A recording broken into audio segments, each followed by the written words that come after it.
course. I'm a little late with my live video this morning, which is probably why I wanted to call it timeliness. Timeliness, in terms of chiropractic, can mean lots of different things. So we can be timely in, I need to move my camera so you can see my hand. See my hand? Nope, let's try this again. Timely in that we want you to be able to get that chiropractic adjustment before things get bad, all right? We tend to see our animal chiropractic patients when they're already down here and having trouble and they can't walk and they've got problems. The timely part of getting an animal chiropractic adjustment is up here when they've, before they've gotten bad, maybe even when they're young and noble and new and can do all kinds of stuff, right? So timeliness means a lot of different things, and it's a relative term because we know time is kind of a relative thing, sort of. So what we want to think about is, we're going to talk about three things, all right? One, making sure that we get that chiropractic adjustment for our pets before they start to show us signs and symptoms of illness. And it's like, oh, I meant to do that next week, right? So, for instance, voting has been open for about a week now, and I've been meaning to go do it. And I know that it's done. We're done on Tuesday. And so I want to make sure that I get there by Tuesday, but I've been saying, oh, I want to get this done eventually. Set yourself a date. By the time my pet is 6 months old, I want to have it adjusted, and then I want to get it adjusted on a regular basis. So once a month, once every 3 months from then on out. So timeliness also involves setting that schedule. So that's number one. Set the schedule. Give yourself a deadline so that you've got something to shoot for.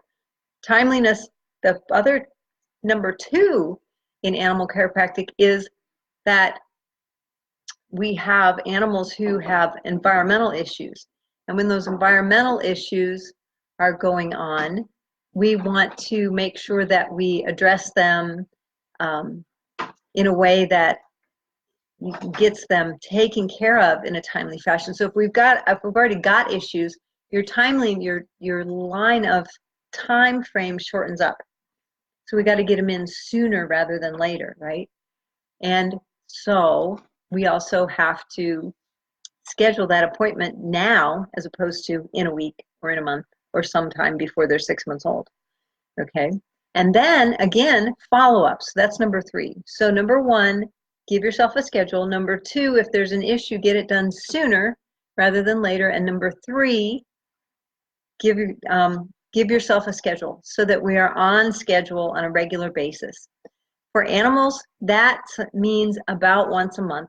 We like to see most of our patients once a month because it helps us see when things are coming on or when they're getting worse. And what we tend to see is those patients who've skipped a month or skipped 2 months or skipped 6 months come in with big issues, big stuff that could have been prevented if they had been adjusted on a regular basis. It's hard, however, to prove that we can prevent things that never happen, right?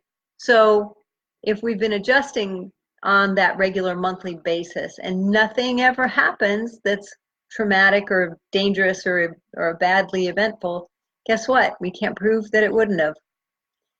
However, we tend to see those animals that are getting adjusted, then all of a sudden they quit, and guess what happens? So I have a little story about that. One of our employees did some really big, cool stuff. I'm not sure I can even share it all, but she got a certain big institution here in Texas to start adjusting their clients on a regular basis. And for about 5 months that went on and everything was great and they saw great improvements. And then they skipped it for a month. Guess what happened? Everything crashed, burned around them. It was horrible. It was a horrible event. And they said, oh my gosh, we have got to start it. So they started adjusting again, and they're starting to see those benefits improve.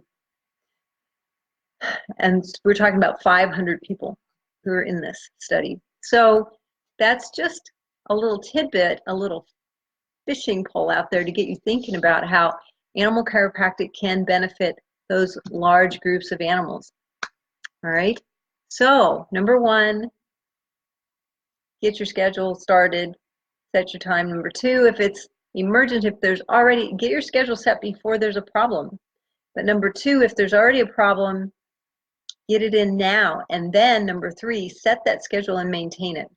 Because maintaining that schedule, as our clients will tell you, is really important. So for veterinarians and chiropractors who have yet to add animal chiropractic to their practice, this is a great time to do it. Animals are waiting. Animals are out there who have never seen an animal chiropractor, but they are waiting to see one. They may not even know that they're waiting because they haven't been educated in the fact that timely adjustment can be helpful. And in a timely fashion, I want to tell you to find us at animalchiropracticeducation.com, where you can register for class. This is a great time to do that. And the other part I want to do is extend a timely thank you to my friend Barbara Van Tassel for all of her timely work that she does for me and that she extends then to the community around her. We like to help her out because she is a hairstylist, but she goes and she actually does some charity work for homeless people, which we think is pretty awesome. And as animal chiropractors, we support that. We think that we are all here to help one another and help serve each other. And that's what animal chiropractic does. It doesn't just serve the animals, it serves the entire community and helps them understand what health and wellness can really look like. Thanks for joining me. Again, find me at animalchiropracticeducation.com if you are a veterinarian or a chiropractor and haven't added animal chiropractic yet. I encourage you to do so in a timely fashion, like how about today?